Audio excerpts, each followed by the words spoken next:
When I stepped into the business, the discussion was, hey, I'm here to steady the ship, make sure that you all have employment and a future here with the business, regardless of what happens with family ownership. There were some tough discussions about what was going to happen if we sold to this type of a buyer versus that type of a buyer.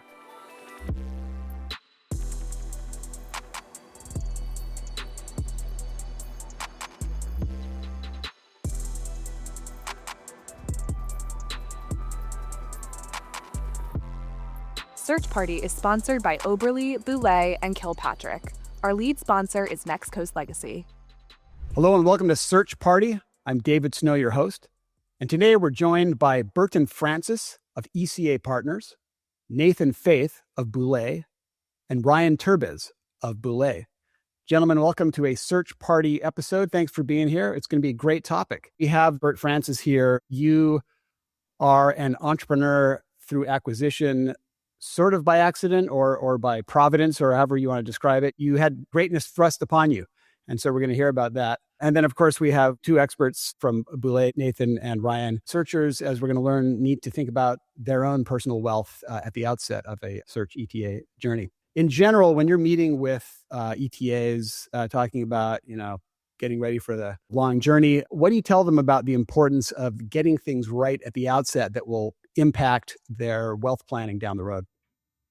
That's a great question, David. I would say having the end in mind, despite the fact they're about to enter into a very intensive effort that may last 3 years, it may last 3 decades. What are they really shooting for? What's their goal? For many folks, the number one priority that comes to mind is financial independence. Maybe at a younger age, it may be at a more traditional age, but it's important to know what that goal is, what that number is, because everything is based off of that. When they do exit, it's informed by, well, what do they need for themselves personally to have land in their portfolio so that they can turn that into an ATM and live happily ever after. So having that in mind informs how they structure the entry, how they structure the exit. What do you really dream of? What do you really want? Choices that we make on the front end really echo throughout that whole life cycle, which can influence your profitability,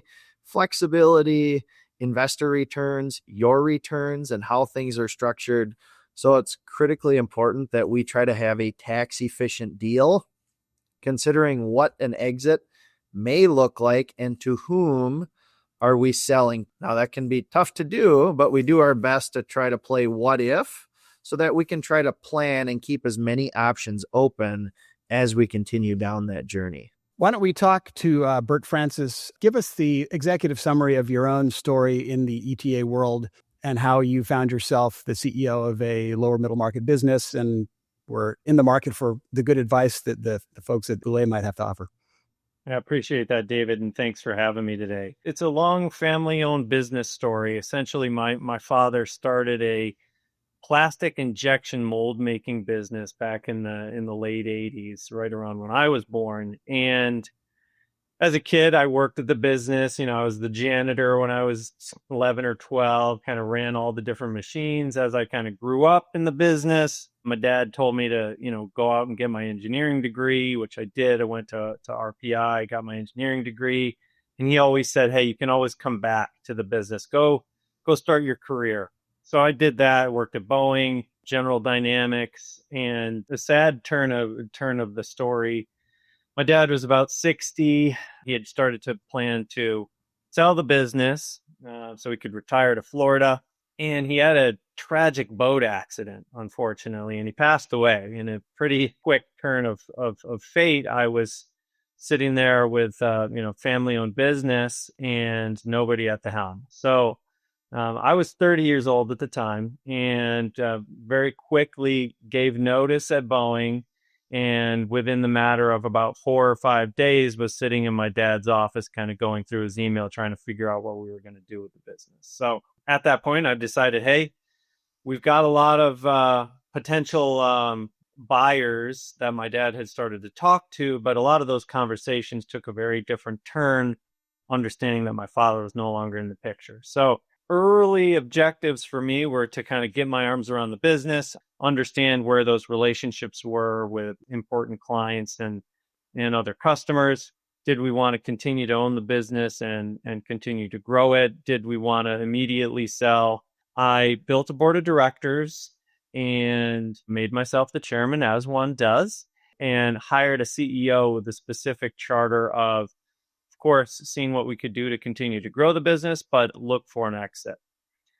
So between that point and the next couple of years, lots of trials and tribulations along the way, but eventually managed to exit the business, exit the real estate separately, and bring about a good lucrative transaction for the family. Nathan or Ryan, at that moment in time when a decision is made, okay, I'm going to take the helm of this, I'm going to build a board. What could go wrong as far as making the wrong choices for structuring it? I think in Burton's case, when you're coming into an already operating business, you've made your bed and you're going to be laying in that. So what options do you have in front of you? Back to the what if scenarios and say, what's better for me now and potentially in the future, and kind of run some net present value analysis of that cash. And that's where a good wealth advisors such as Nathan can help walk you through those steps.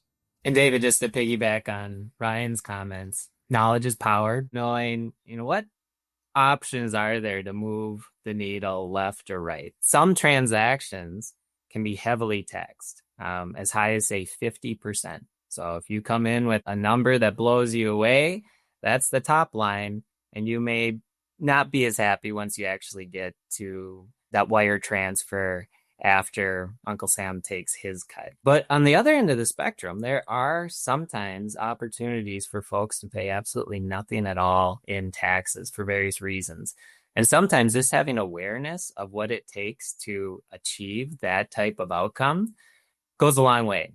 For example, we've seen some clients who, had they just waited 3 to 6 more months, they would have gone from a transaction in which Uncle Sam gets a third to a transaction where Uncle Sam gets nothing. Knowing that helps inform certainly the negotiation back and forth, but also when a business owner may accelerate or push for an exit. Bert, if you can take us back to the early days of your taking control of the business. Obviously, the operations are very important. The business needs to continue to be successful and hopefully to grow.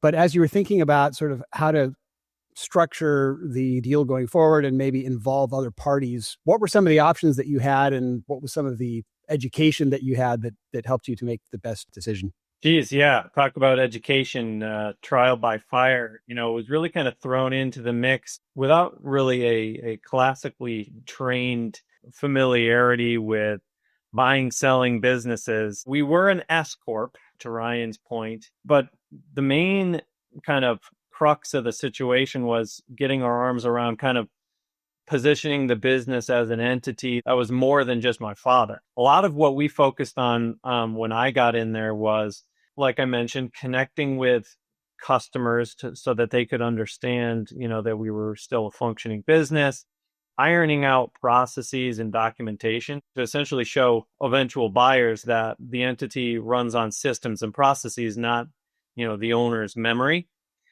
Because our intent was to sell the business and me not be part of that, go forward entity. So really needed to show that it was a standalone turnkey entity. And then beyond that, understanding kind of just operational efficiency, understanding what our throughput was as a business, top line, bottom line kind of conversion, all the nitty gritty of quality, compliance, certifications, that type of thing was critical to the puzzle as well. So before we even got to how we would structure a deal, it was critical for us to really get our arms around the business as a functioning widget maker, if you will. We were building high precision steel injection mold. So really understanding the value chain of the business was probably the most important piece of the puzzle before we even got to deals. Getting one's arms around the operations and how to reestablish a business as a successful entity outside of the personal knowledge of the founder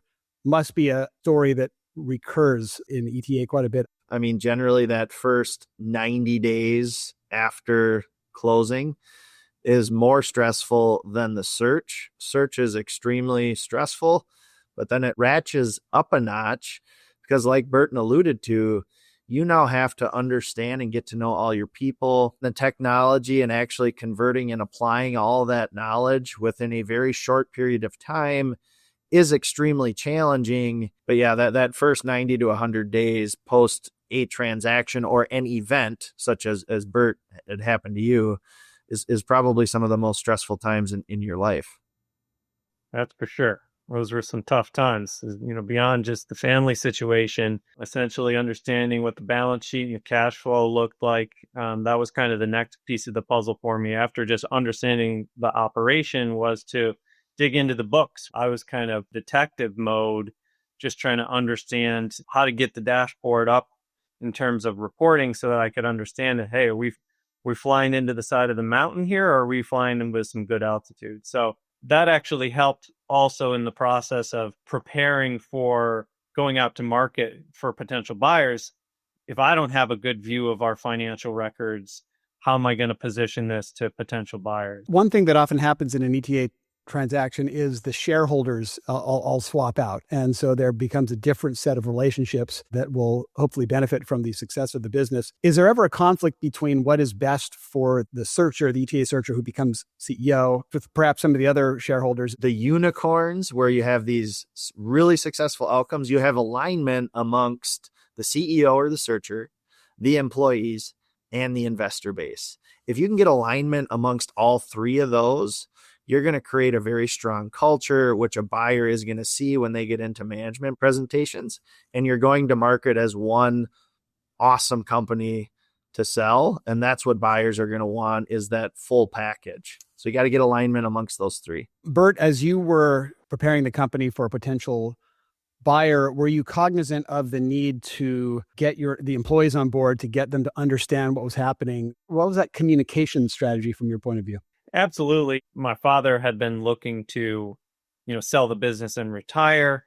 His key leaders were aware of that. And when I stepped into the business, the discussion was, hey, I'm here to steady the ship, make sure that you all have employment and a future here with the business, regardless of what happens with family ownership. But of course, our intent is to put the business in a situation where it has backing and partnership with a larger entity. We had an aging workforce. The silver lining there was that there's very low churn. So the folks that were there had been there, a lot of which had been there since I was a kid as the janitor.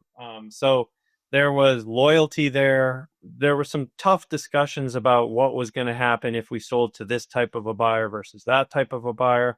But ultimately, the intent was to provide the longest longevity that we could. And they all appreciated that steady state was not going to be the most friendly outcome for anybody involved. So for that reason, they were kind of on board for the journey. Maybe we can get back a little bit more into sort of whether it's capital gains or carried interest, however the upside is structured for the searcher CEO. What are aspects of those that they need to understand as the exit approaches? Well, it starts even before the exit approaches. When you successfully buy the business on that closing date, you want to make sure that you're doing the necessary things to get your eventual carry or profit interests subject to capital gains down the road. So the very first thing to do, and your legal/tax advisors will assist you in this process, is making sure that for that profit interest, you're filing that Section 83B election, which should allow you to get that capital gain treatment upon a successful exit. And then that really creates opportunities for you thinking ahead to your personal estate, your personal net worth. There likely is going to be a liquid event. Like, do I want that to be cash? Do I want that to be rollover equity? And that's where I think your wealth management advisor can come in and help educate you on the different paths and what it can mean for you and your family down the road. Many folks wonder about the exit. Should they try and take a second bite of that particular apple and roll over equity into the new company? We try to keep our clients grounded in is that original why. What are they trying to achieve? And we oftentimes talk through end zone money with that first exit. What does it take so that even if that second bite of the apple never results in a successful exit, it goes to zero, Will that ruin you? Will that actually not move your personal needle? And it was a risk that you could afford to take. And knowing that and backing into that number helps identify how you structure that exit. Can you afford, or do you really want to have rollover equity where you're going to be locked up for a period of time that is unknowable at the time? Just for a range, if a transaction is tax-free, you basically take your income, multiply it by 16. That's your number. So if someone makes $100,000 a year, they want to exit with $1.6 million in their brokerage account. If the transaction is carried interest with that 83B election that Turbo spoke to, there's going to be some taxes. Say roughly a third, depending on the state you're in, is going to go out the door to Uncle Sam. You want that number to be 24 times your income.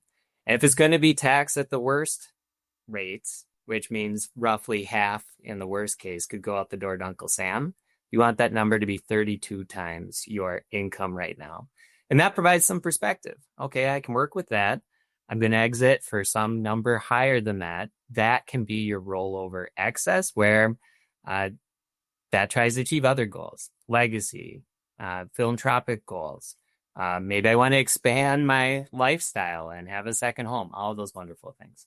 Ryan, in a lot of cases, in these kind of purely kind of traditional ETA search situations, when there is an exit, it's considered among many sort of a valiant thing to do is to roll your equity over into the new business, right? Because it shows you have a faith in what you've built and you think it's going to go further.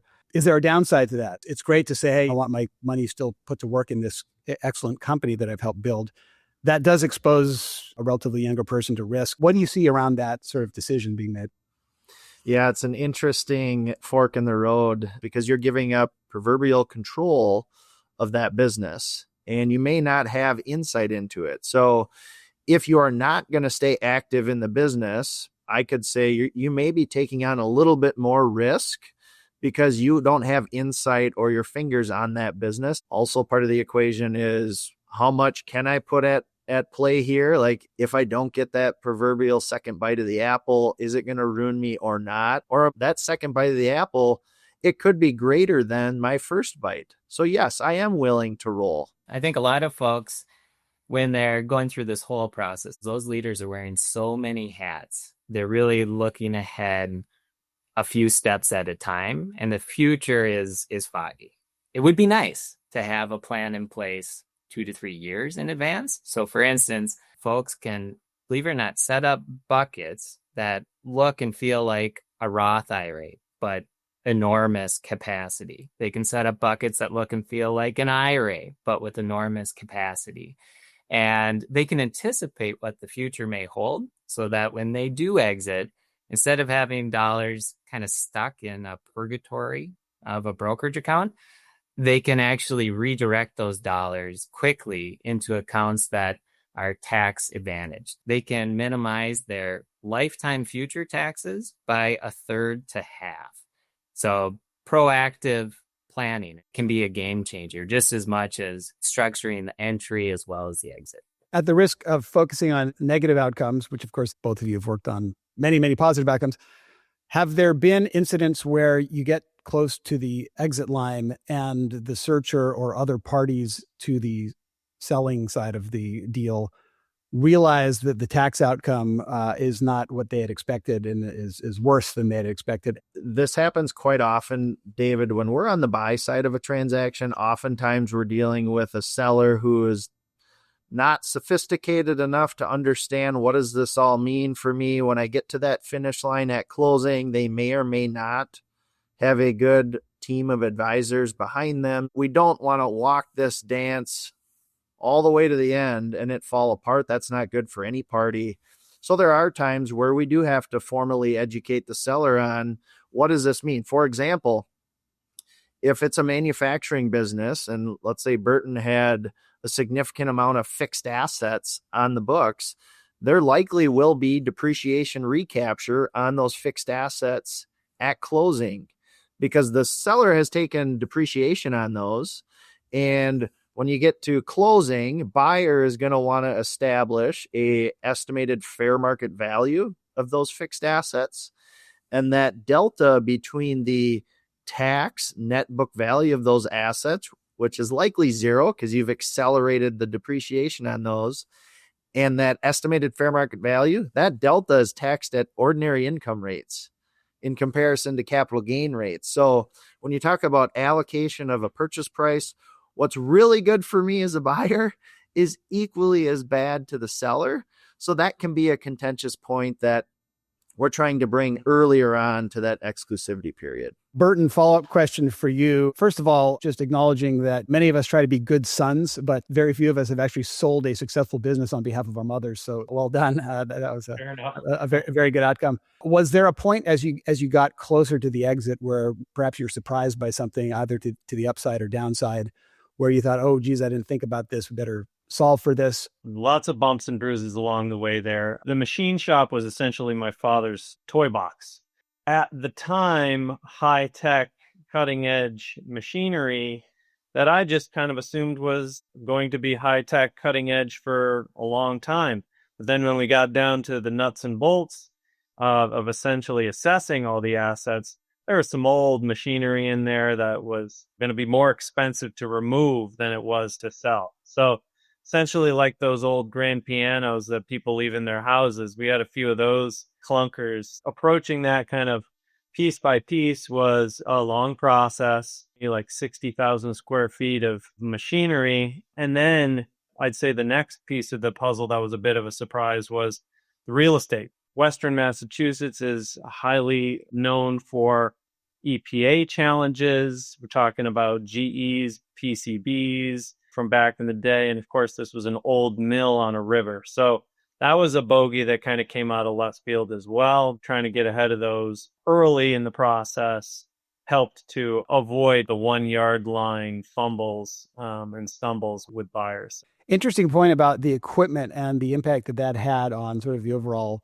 transaction. Ryan and or Nathan, to what extent does the industry in which a company is inform what the tax strategy and the ultimate exit strategy should be? It's a great question. I would say the assets of a business are going to follow what industry it's in, right? So manufacturing generally is going to have more hard fixed assets, thinking machinery and equipment. You think like a professional service firm, a SaaS company, they're going to be fixed asset light, which is generally what the ETA community is focusing on. Construction obviously is going to be very fixed asset intensive. Delivery services. Think if I'm a distributor and I have a fleet of vehicles that's driving around delivering my product to my customers, there could be some fixed asset issues in that one as well. So it really does follow, I'd say, the industry. In the happy occurrence that an ETA searcher has managed to acquire some wealth from the process, what happens next? Are there steps that they need to think about so that they don't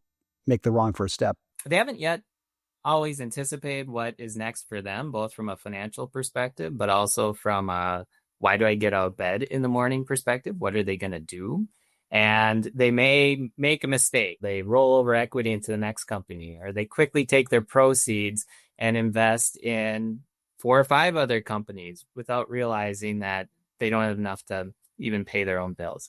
What I would say is having a plan in place, even if it's a 50,000 foot plan. I'm going to have this bucket for staging money for what comes next. I'm going to have this bucket for life surprises and curveballs. And there's enough to balance the scales together. And then we drill into, well, how do we structure those buckets from a flexibility perspective, from a taxability perspective, and work from the top down as much as we can. Burton Francis, when someone approaches you, maybe it's a first-time searcher, they've just acquired a company, what advice do you have? It all boils down to the people. Great companies with the wrong leaders are not going to do great. Average companies with incredible leaders can do incredible things. The piece of the puzzle that I would recommend with all new searcher CEOs is to really understand not only the leadership team, but the advisors around you on your board, family, friends, all of the above. I think surrounding yourself with the right audience advice is going to drive the most probable success for you and as a business leader. Continue to stay humble, hungry, and smart. You've been gritty enough to get to this point. you're going to have to double that or more to be even more successful. You're going to make mistakes along the way. And how do you apply those and correct either the direction of the company, change that process, have difficult conversations with people that maybe you thought were going to be a key piece to the future, but once you get to know them and see how they're interacting, they may not be good for culture and they may be inhibiting growth. So be able to make those difficult decisions and have difficult conversations, even if it's your best friend. And Nathan, your focus is very much on sort of the wealth planning side of things, and you've helped a lot of ETA searchers think about that. From that perspective, I mean, obviously people get into this because they want to live the life of the ETA. They want to be their own boss. They want to be the captain of their own ship, but it's also to make money and to grow wealth. What do you say to them about making the strongest first move on that journey to their goals? The biggest things that we may only do once or twice in a lifetime have all sorts of hard to know consequences. And there may be costs associated with leaning on experts who have experienced that either directly or vicariously over and over and over again, but not to look at that as an expense, but to look at that as an investment. Folks will look at fees associated with advice, whether it be wealth management, accounting, talent acquisition specialists like Bert, and they try to do it themselves. And time again, they're the ones giving advice to the next generation saying, I really sort of had a stronger team around myself. I should have delegated more. I should have trusted more. I would have benefited many fold by leaning on those who have been there and done that over and over again. Burton, obviously you were doing this work on behalf of your family. Can you touch on the fact that this affected multiple generations of family members and, you were in charge and you needed the best advice possible to align all of those interests? Nathan and his team have helped immensely to sort of build what I would consider to be sort of a legacy plan, acting as our family's CFO. And it's been incredibly helpful to just essentially lay out all the cause and effects, impacts, and long-term downstream effects of making this decision versus that decision. And it's been incredibly valuable to the family and long-term partnership between us. Oftentimes, the number 2 goal that we hear from those who exit is they want their hard-earned wealth to perpetuate for more than their own lifetimes. That can be certainly with their children, grandchildren, even generations that they can't possibly anticipate or foresee. It starts with generation number 1 in their landscape, but then being aware of what the landscapes are for everyone who come after. Excellent. Well, it's been very interesting. Burton Francis from ECA Partners, thank you for sharing your story. Nathan Faith and Ryan Turbes, both of Boulay, thank you for sharing your expertise built up over years of helping ETAs achieve success. Looking forward to having all of you back on a search party program, but for now, we'll say goodbye.